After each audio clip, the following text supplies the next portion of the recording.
¿Se ha preguntado alguna vez por qué Europa se esfuerza tanto en distorsionar el resultado de la Segunda Guerra Mundial? Están derribando los monumentos soviéticos, quieren poner todo patas arriba. ¿Qué es lo que confunde a todo el mundo? Bueno, uno puede entender a los alemanes. Es una página negra en su historia, aunque hay que reconocer que se comportan mucho más decentemente que los polacos, los bálticos y los búlgaros y otros antiguos hermanos.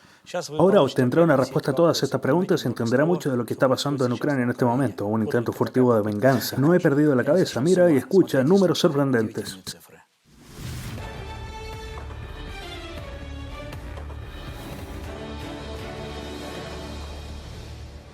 A veces las estadísticas secas dicen mucho más que las investigaciones científicas de varias toneladas. ¿Qué puede mostrar una simple tabla del número de prisioneros de guerra? Resulta que sí se puede. Así, durante la Gran Guerra Patria, las tropas soviéticas tomaron 4.377.000 extranjeros como prisioneros de guerra.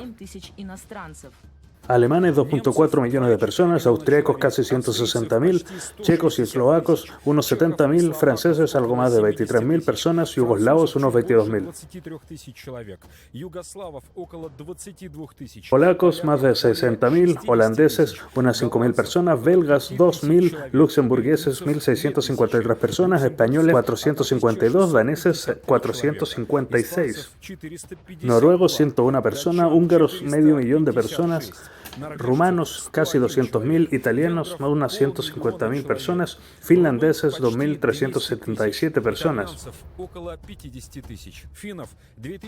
Las cifras son asombrosas para aquellos que se han olvidado con quién estaba en guerra la Unión Soviética en ese momento. Había españoles, franceses, belgas, incluso luxemburgueses, y eso es solo para los presos. ¿Cuántos de ellos invadieron nuestro territorio?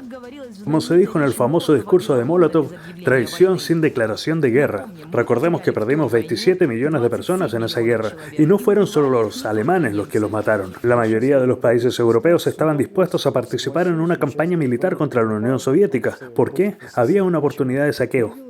Al fin y al cabo, antes de eso, cuando los nazis ocuparon Europa, se creía que allí se habían creado las condiciones intolerables. Eso es una mentira. En primer lugar, las fábricas trabajaban en 3 turnos.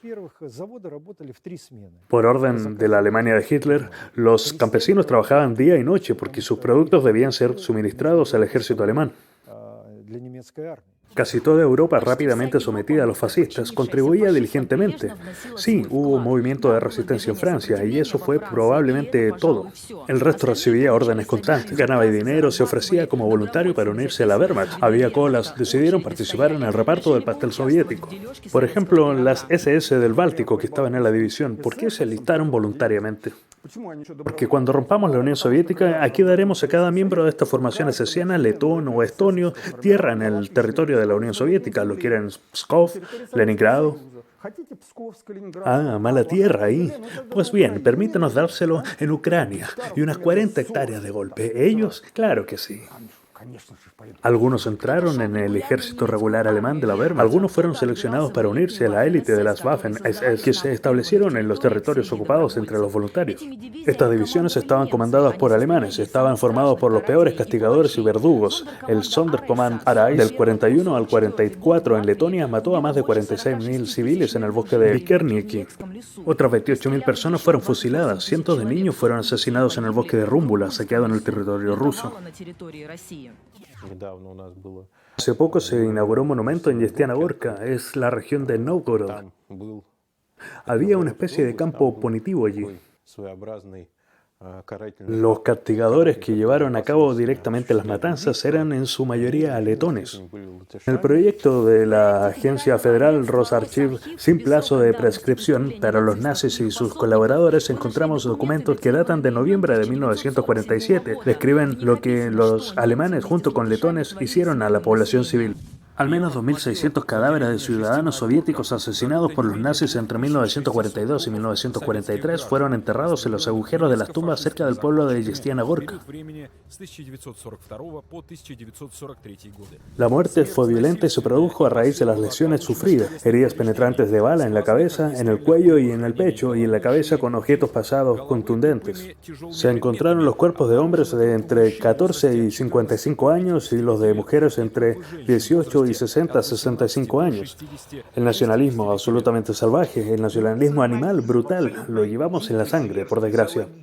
Y no solo ellos, sino cierta parte de los pueblos de Estonia, Letonia y Lituania. En el archivo central del Ministerio de Defensa ruso nos mostraron algunos documentos históricos únicos. Contienen información sobre la participación de legiones extranjeras en la Gran Guerra Patria. El archivo más grande de datos sobre la División Azul española. Esta información procede del informe del interrogatorio de un prisionero de guerra llamado Jesús Lanche. Era un renegado. Es decir, se presentó como voluntario para presentarse a las unidades del Ejército Rojo.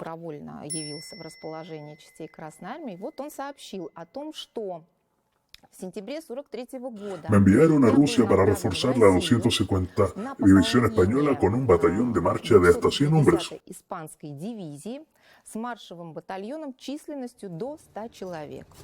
La división se formó en junio de 1941 en España y llegó a Alemania en julio. Luego viajó a la Unión Soviética cerca de Leningrado.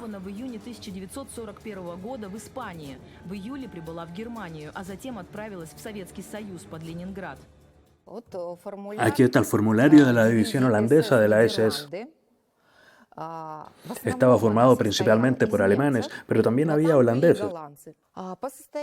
Al 20 de marzo del 44, la fuerza de esta división era de 3.100 hombres. Un mes después, en abril del 44, eran 4.000, es decir, hubo una reposición.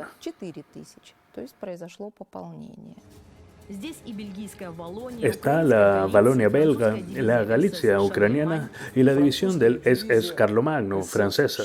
La división Charlemagne de las SS francesas era la principal división que custodiaba el búnker de Hitler en el 45. Aquí está el Reichstag. Hasta el 2 de mayo de 1945 los nazis suecos, estonios y letones la defendían, incluyendo la división del SS Carlomagno francés.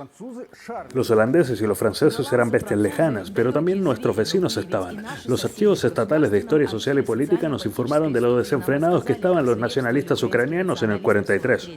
Estos son los certificados y las conclusiones que llegaron al Comité Central. Los nacionalistas llevaron a cabo una masacre. Cientos de niños pequeños, mujeres y ancianos ucranianos y polacos fueron cortados con hachas y apuñalados hasta la muerte.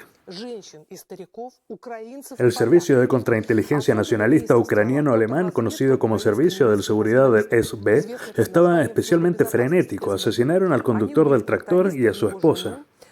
Encerraron a 5 niños pequeños en una choza y le prendieron fuego, borrachos de sangre y vodka. Observaron entre risas cómo ardían los niños y gritaron con voz ronca: ¡Viva Bandera! Y esto es lo que hemos podido encontrar en el archivo central del FSB ruso. Un grupo de miembros de la Organización de Nacionalistas Ucranianos de la rama banderista, escondidos en los pueblos cercanos a Sarny a principios de febrero de 1943, llevó a cabo una masacre a la población polaca. En el pueblo de Poroslia, el número de adultos y niños asesinados y mutilados alcanza los 150. Los alemanes dejaron este crimen sin repercusiones. Esto es febrero del 43, el comienzo de la masacre de Volyn. Y en verano de ese año, el terror de la OUN contra la población polaca alcanzó su punto álgido. Un agente del NUT que regresó de la ciudad de Vladimir Volinsk dijo que el 18 de julio de ese año fue testigo del exterminio masivo por parte de los nacionalistas ucranianos banderistas de la población polaca que vivía en la ciudad de Vladimir Volinsk. Durante el servicio, los banderistas asesinaron a 11 sacerdotes y hasta 2.000 polacos en las calles. Y luego estaba la masacre del Lvov, Hatyn. Hatyn fue destruido por el 118 Batallón Ucraniano Schutzmannschaft. Se trata de un batallón que se formó en Kiev a partir de, por un lado, los llamados humos de Bukovina, OUN, los Melinkovsky, OUN, que participaron en los asesinatos de Babiam Yar, y por otro, los prisioneros de guerra soviéticos de los campos, ucranianos por nacionalidad.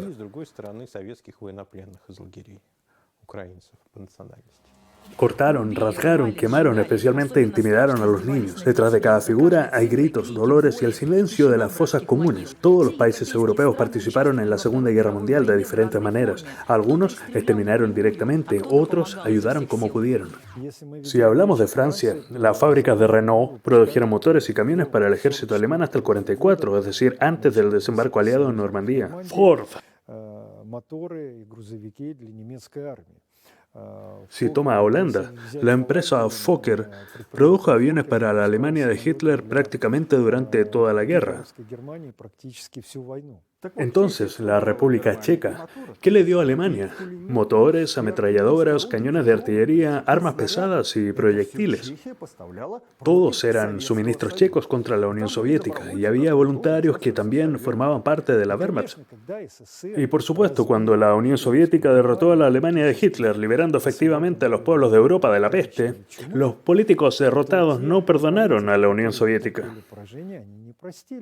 Contaban con una parte colonial en una Unión Soviética ocupada, y de hecho esa era la apuesta. De repente todo estalló. ¿Y qué tan incómodo es ahora para Europa recordar la Segunda Guerra Mundial? ¿Quién se inclinó y cómo? ¿Quién aduló a quién? ¿Quién se rompió los dientes intentando dar un mordisco al pastel soviético? Y sobre todo, ¿de quién fue la victoria? Así que derriban monumentos, reescriben los libros de texto, revisan la historia. Si se hacen referencias a la Alemania nazi, van acompañadas de un regaño que sí, es malo, pero hemos puesto un límite. Lo de la Unión Soviética, hemos trazado una línea, nadie lo dice, por el contrario, se está convirtiendo en algo que hay que trabajar. Y la concepción actual de la Segunda Guerra Mundial en los países europeos adquiere como resultado un carácter muy específico.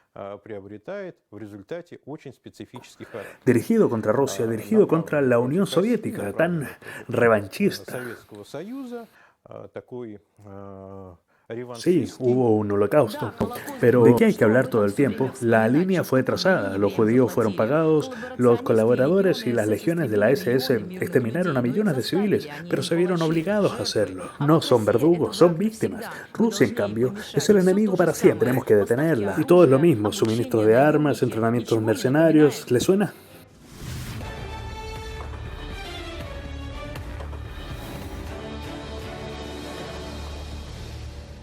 Según un sondeo realizado por la Agence France-Presse, inmediatamente después del final de la Segunda Guerra Mundial, en mayo de 1945, el 57% de los franceses creía que Moscú había hecho la mayor contribución a la victoria sobre el fascismo. Sin embargo, los franceses no eran en absoluto nuestros aliados. Casi 6 décadas después, en 2004, cuando Vladimir Putin representó a nuestro país por primera vez en la apertura del segundo frente de Normandía, solo el 20% de los franceses seguía pensando que había sido la Unión Soviética la que había ganado la guerra. Y el 58% estaba convencido de que Estados Unidos había desempeñado un papel decisivo. Han pasado otros 18 años y sospecho que estas cifras se han vuelto aún más aterradoras. Propaganda, propaganda y más propaganda. ¿Y por qué? Creo que ahora lo tienes muy claro.